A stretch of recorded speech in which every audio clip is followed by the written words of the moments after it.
राम राम जय राजा राम, राम राम जय सीता राम, राम राम जय राजा। आज मैं आप सभी को त्रेता युग की अमर कहानी रामायण सुनाने जा रहा हूँ। अयोध्या नगरी में महाराज दशरथ का राज था। उनके 4 बेटे थे, राम, लक्ष्मण, भरत और शत्रुघ्न। इनमें सबसे बड़े और सबके प्यारे थे श्री राम, जो आज्ञाकारी, शांत और बलवान थे। एक दिन महाराज दशरथ ने 2 वरदान मांगे। पहला, उनके बेटे भरत को राजा बनाया जाए। दूसरा, श्री राम को 14 साल का वनवास दिया जाए और उनके छोटे भाई लक्ष्मण भी वनवास चले गए। जब वह दंडकारण्य वन में थे, तब एक घटना घटी जो आगे की कहानी का आधार बनी। रावण की बहन, जिसका नाम शूर्पणखा था, वह उस वन में रहती थी। जब उसने श्री राम को देखा तो उनके सौंदर्य पर मोहित हो गई और उनसे विवाह का प्रस्ताव रखा।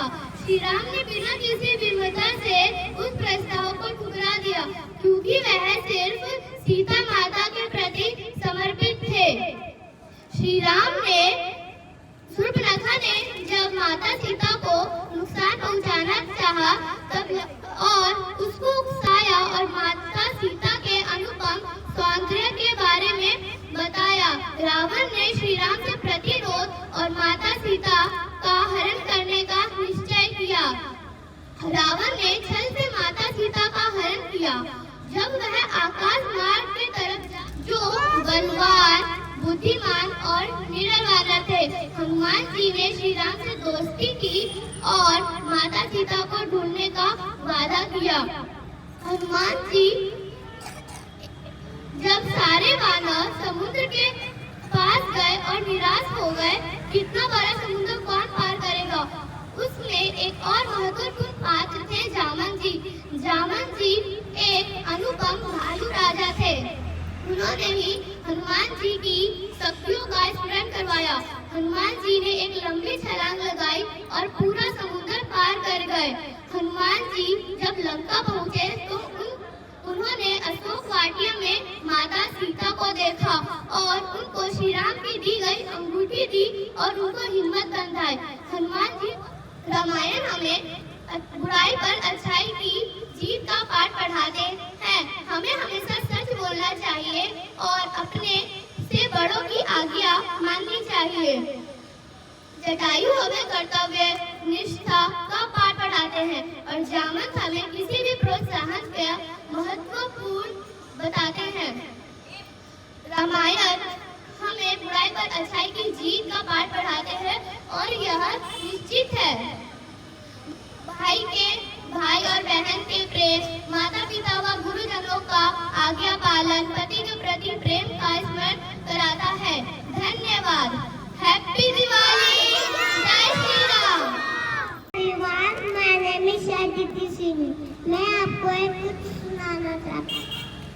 आई गिरि नंदिनी नंदित में दिनी विश्वमित दिनी नंदनोते गिरिवर गिंद्र सियोदिनिवा विष्णुदिवा विष्णुनोते भगवान दिए असीम कंठमुटुम धूरी चुटुम्ने मन सुरभट्टे लियांग्या कपट्टे निशेल्य सुते साथ तेरा तो भूलूं मैं सारा सोगला तारा, सोबिला तारा, रंगीला तारा, रंग बेरंगी झूले तारी बात। सोगला तारा, ओए सोबिला तारा, ओए रंगीला तारा, रंग बेरंगी झूले तारी बात। सोगला तारा, ओए सोबिला तारा, ओए रंगीला तारा, रंग बेरंगी झूले तारी बात रे।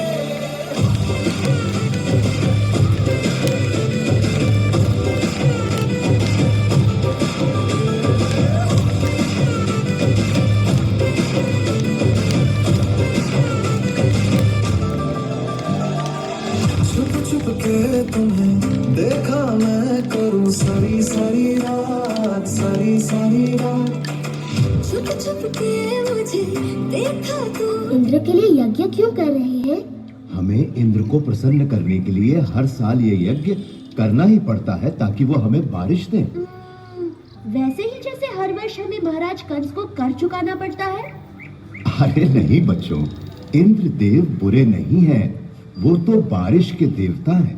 पानी जीवन के लिए अति आवश्यक होता है, इसीलिए हम हर साल यज्ञ के द्वारा इंद्र देव की पूजा करते हैं। परंतु बाबा, वो तो उनका कर्तव्य है, वो तो भगवान विष्णु के आदेश का पालन कर रहे हैं। देखो कृष्णा, ये बहुत पुरानी प्रथा है और हमें इसे तोड़ना नहीं चाहिए।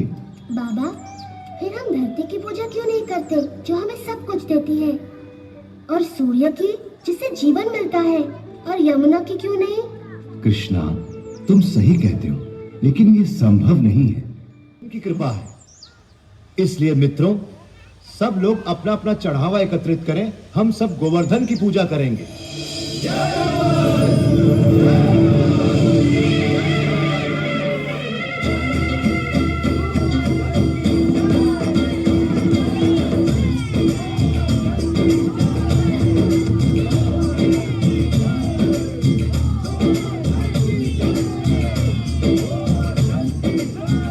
मैं गोवर्धन हूँ, मैं तुम्हारी प्रार्थना से बहुत प्रसन्न हूँ।